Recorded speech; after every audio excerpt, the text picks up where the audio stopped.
नाज़रीन अस्सलाम वालेकुम, जय श्री राम, नमस्कार। कैसे हैं आप सब लोग? मैं उम्मीद करता हूँ कि आप सब लोग बखैरियत होंगे। ये एपिसोड मैं इसलिए बना रहा हूँ क्योंकि मैं कुछ किताबें लेकर आया हूँ उसको पढ़ने के लिए, ख़ुद पढ़ने के लिए। और कुछ लोग मुझसे किताबें मंगवाते रहते हैं तो उनको मैं बंडल बना के दे देता हूँ। और बहुत मैंने सेलेक्टिव बुक्स रखी हैं कुछ जो मेरी ज़बान को, मेरी नॉलेज में इजाफ़ा करती है, मेरी ज़बान को थोड़ा सा साफ़ करती है, मेरी हिंदी, मेरी इंग्लिश, मेरी उर्दू, इन सब चीज़ों को दुरुस्त करती है, बेहतर करती है।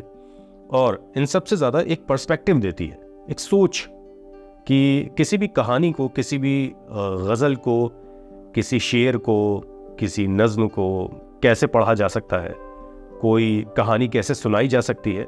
ये अलग सब्जेक्ट एक है। ये एक ऐसा सब्जेक्ट है जो कि समझा पाना थोड़ा सा मुश्किल होता है। मान लीजिए मैं अभी देखिए, अभी क्या है, मेरे पास में कुछ ये सारी किताबें हैं अभी, ठीक है ना, जिसमें अभी मैं जो किताबों के बारे में आप लोगों को बताने वाला हूँ वो 1 2 3 4 5 6 7 8 बुक्स हैं जो मैं यूँ कहता हूँ कि अगर इन किताबों से आप लोग शुरू करेंगे। देखिए, मैं इन किताबों को, मैं ऑलरेडी कुछ किताबें ऐसी हैं जिनको मैं पढ़ चुका हूँ, कुछ किताबें ऐसी जिनको मैं पढ़ूंगा अभी। और ये ऐसा नहीं होता है कि आपने आज पढ़ी और आपको एक बार में समझ में आ गई। 2 3 बार आपको पढ़ना पड़ता है, कई दिन में ये ख़त्म होती है। तो ये जो 8 किताबें, मुझे पता है अगर मैं इसको पढ़ने में जाऊँगा तो मुझे 1 साल लगेगा इसको पढ़ने में, क्योंकि मेरी जो पढ़ने की जो स्पीड है वो इतनी अच्छी नहीं है, क्योंकि वक्त नहीं मिलता है। और मैं टीवी भी देखता हूँ, मैं रेडियो भी सुनता हूँ। वजह क्या है? क्योंकि उसमें हम लोग के ही प्रोग्राम्स आते हैं, उनसे सीखने को भी हम लोग को मिलता है कि डिजिटल मीडिया में क्या चल रहा है और किस तरह के एड्स बन रहे हैं, कौन से लैंग्वेज, डायलेक्ट कौन सा यूज़ किया जा रहा है, वगैरह वगैरह, बहुत सारी चीज़ें। रेडियो से भी यही सब सीखने को मिलता है, क्योंकि मैं लखनऊ में रहता हूँ तो मैं लखनऊ के आसपास रेडियो स्टेशंस पे मेरे एड्स जाते हैं। मतलब मैं क्लाइंट से एड्स लेता हूँ, रेडियो पर चलाता हूँ, तो मैं एक एज एन मीडिएटर भी काम करता हूँ। और साथ साथ उन एड्स में कभी कभी मेरी वॉइसेस भी जाती है, कभी मेरी आवाज़ की ज़रूरत नहीं होती उन एड्स में, तो मैं किसी और आर्टिस्ट से रिकॉर्ड करा देता हूँ, नहीं तो वहाँ के आरजेज होते हैं जो रिकॉर्ड कर देते हैं। मैं एज एन कभी कभी मीडिएटर के तौर पर भी काम करता हूँ, मेरा स्टूडियो है। तो खैर, आज जिन किताबों के बारे में मैं आज आपको बताने जा रहा हूँ, उस किताब में सबसे पहला नाम मैं लूँगा मोहन राकेश जी का। एक नाटक, एक उपन्यास है, उसके ऊपर फिल्म भी बन चुकी है, बहुत सारे लोग उसको परफॉर्म कर चुके हैं। मैंने भी परफॉर्म किया हुआ है थिएटर, जब मैं करता था तो मैंने भी इस किताब को, मतलब थोड़ा सा डिफरेंट थी वो, उसमें मैंने भी परफॉर्म किया हुआ था। ये मोहन राकेश जी की एक किताब है, इस किताब का नाम है आधे अधूरे, ठीक है ना। इसमें 2 चीज़ें हैं जो मैं आप लोगों को बताऊंगा, तो आप लोग भी ले लीजिएगा। 2 चीज़ें हैं। पहली चीज़ तो ये है कि ये एक कहानी है, एक स्टोरी है, कई लोगों का कॉन्वर्जेशन है इसमें, सोलो मोनोलॉग्स भी हैं इसमें, और एक अच्छी ज़बान का, वो ज़बान का इस्तेमाल किया गया है जो आम तौर पर हम लोग इस्तेमाल करते हैं। तो मैं यूँ कहूँगा कि अगर हम लोग निजी तौर पर किसी ज़बान का इस्तेमाल करते हैं तो वो है हमारी हिंदुस्तानी लैंग्वेज, ना कि हम इंग्लिश, हिंदी, उर्दू इन सब का इस्तेमाल कर रहे हैं। तमिल, तेलुगु ये एक अलग रीजन हो गया।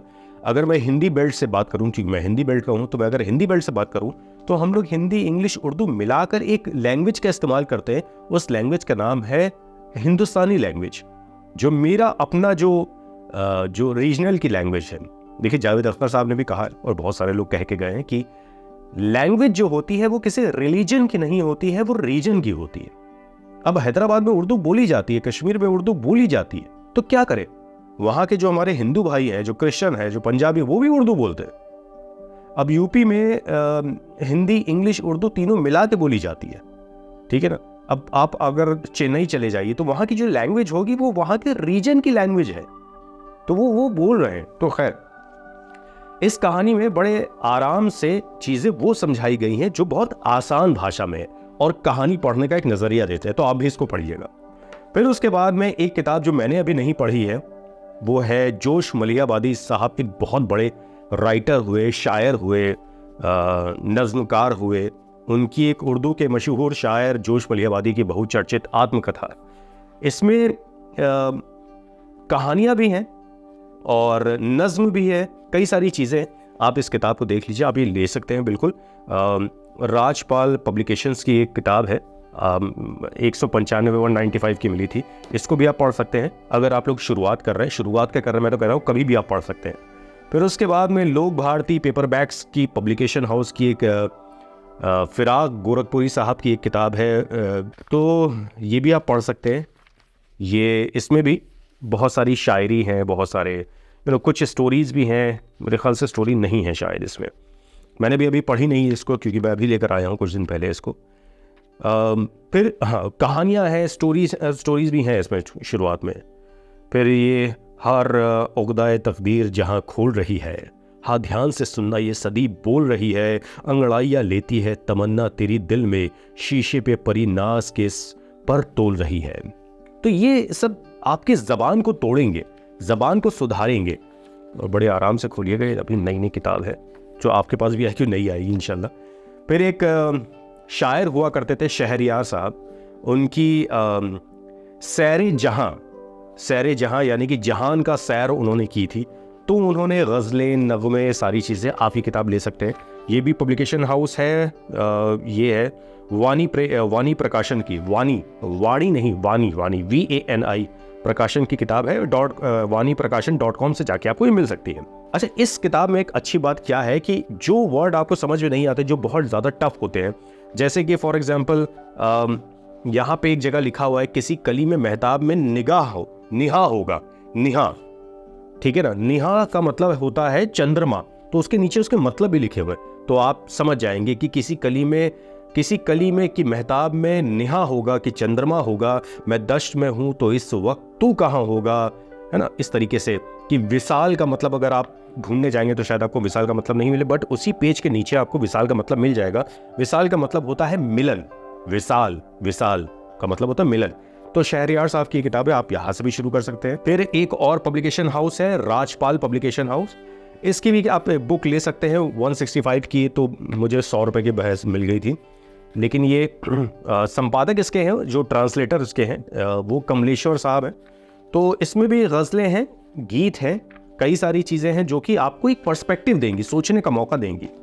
फिर रख्ता फाउंडेशन की एक किताब है, रख्ता फाउंडेशन जो दिल्ली में जश्न रख्ता लगाते हैं वो, ये नवाब मिर्ज़ा खां दाग दहलवी साहब की किताब है। जैसे मैंने आपको बताया कि एक दाग दहलवी साहब, दहलवी मतलब दिल्ली से, अब ये शायद आज़ादी से पहले का दिल्ली था, वो एक अलग दिल्ली था। ये भी वही है, कहानियाँ हैं, इसमें भी किस्से हैं, इसमें भी नज़में हैं, गज़लें हैं, गीत है, बहुत सारी चीज़ें। और जब आप पढ़ेंगे तो सालों आपको लग जाएगा इसको पढ़ने में। मैं एक चीज़ एक किताब में हमेशा कहता हूँ कि भैया 50-60 रुपए की किताब आती है, महकता आंचल, और बहुत हर महीने या हर दूसरे महीने, हर तीसरे महीने इनका एडिशन निकलता रहता है। इसमें छोटी छोटी कहानियाँ होती हैं, बड़ी अच्छी कहानियाँ होती हैं, इसमें बहुत छोटे छोटे चुटकुले होते हैं, इसमें कभी कभी शायरी, गज़ल, ये सारी चीज़ें होती हैं। और इसके जो राइटर होते हैं वो लिखते तो हिंदी में, लेकिन उसके राइटर जो होते हैं, जो उनके थॉट्स होते हैं, जो उनकी लैंग्वेज होती है, जो उनका डायलेक्ट होता है, वो उर्दू का होता है। तो ये ज़रूर ले लीजिए, 50-60 रुपए की महज किताब आती है, वो भी आप ले सकते हैं। और ये मैं कहता हूँ कि इससे शुरुआत करिए, इसकी जितनी आसान लैंग्वेज आपको किसी और जगह पे नहीं मिलेगी। फिर उसके बाद में एक कहानी जो मैं थिएटर में परफॉर्म कर चुका था, और मल्लिका और कालिदास की कहानी है ये। मोहन राकेश जी का आषाढ़ का एक दिन जो बहुत फेमस हुआ था, जो हम लोग थिएटर वगैरह में करते रहते थे नाटक, तो तकरीबन 1.25 घंटे का ये नाटक हुआ करता था। उसमें अलग अलग कई किरदार थे, और इससे इस कहानी को पढ़ने से मेरी हिंदी बड़ी अच्छी होती है। तो ये कहानी है, और इसमें बाकायदा स्टोरी टेलिंग के साथ कहानी है कि, है ना, नील कमल की तरह कोमल और आर्द्र वायु की तरह हल्का और स्वप्न की तरह चित्रमय, मैं चाहती थी कि उसे अपने में भर लूं और आंखें मूंद लूं। मेरा तो शरीर भी निचुड़ रहा है, माँ कितना पानी इन वस्त्रों से पिया होगा ना, ओह, है ना, ये जो ओह आह, है ना, ये सारी चीजें हैं, ये सारी चीजें जो जिसको हम लोग बोलते हैं सेकेंडरी इमोशंस, वो इसमें है। मोहन राकेश जी की आषाढ़ का एक दिन ज़रूर आप लोग लीजिए। आप लोग मुझसे भी अगर मंगवाना चाहते हैं तो आप मुझे कांटेक्ट कर सकते हैं, इंस्टाग्राम पे आप मुझे फॉलो कर सकते हैं। वहाँ से आप इंस्टाग्राम पे AMU स्टूडियोज़ आप फॉलो कर लीजिए, अहमद हुसैन 85 आप फॉलो कर लीजिए, वहाँ से भी आप मुझे कांटेक्ट कर सकते हैं और ये किताबें आप मंगवा सकते हैं। यहाँ पे हम लोग बड़े ईजिली सबको भेज देते हैं और कई लोगों को भेजते भी रह रहे हैं। ये एक्चुअली मेरे जो मुझे भेजनी है उनकी ही है, लेकिन उसकी एक कॉपी मैंने भी अपने पास में मंगवा ली थी। एक्चुअली मैं भेज चुका हूँ, उसकी कॉपी भी मैंने अपने पास में मंगवा ली थी। तो कहने का मतलब ये है कि किताबें पढ़ने से आपको पर्सपेक्टिव मिलता है, एक सोच मिलती है, समझ मिलती है आपको, और एक नज़रिया मिलता है किसी भी चीज़ को समझने का। पर्सपेक्टिव का मतलब वही हुआ कि आपकी ज़बान टूटती है, और ज़बान का तोड़ना बड़ा ज़रूरी होता है, वरना बहुत सारी जगहों पे होता क्या है कि आप डायलेक्ट को आप लोग अपने अंदर इस तरीके से समा लेते हैं कि वो आपकी ज़बान पे और आपकी लैंग्वेज पे हावी हो जाती है। तो मैं यूँ कहूँगा कि आप लोग पढ़िए ज़रूर, और इंटरनेट पे देख कर मैं तो कहता हूँ ना पढ़िए। किताब हाथ में होगी, जब हार्ड कॉपी आपके हाथ में होगी ना, उससे बेटर कुछ नहीं होगा। तो बस मैं यही कहना चाहूँगा कि ये किताबें हैं, आप मंगवा सकते हैं। मैंने प्रकाशन हाउस यानी कि पब्लिकेशंस हाउस आप लोगों को बता दिए हैं, सारी चीज़ें मैंने आपको बता दी है। बाकी फिर आप देख सकते हैं कैसे क्या करना है, किस तरीके से करना है। ये 8 किताबों से मैं शुरुआत कर रहा हूँ। जैसे जैसे कुछ अच्छा दिखता जाएगा इन किताबों में, मैं आपको बिल्कुल बताता चला जाऊँगा। जैसे कि जोश मलियावादी साहब का कई सारी उनकी गज़लें हैं, नज़में हैं, स्टोरीज़ हैं, और मोहन राकेश जी के महकता आंचल है, रख्ता के दाग है।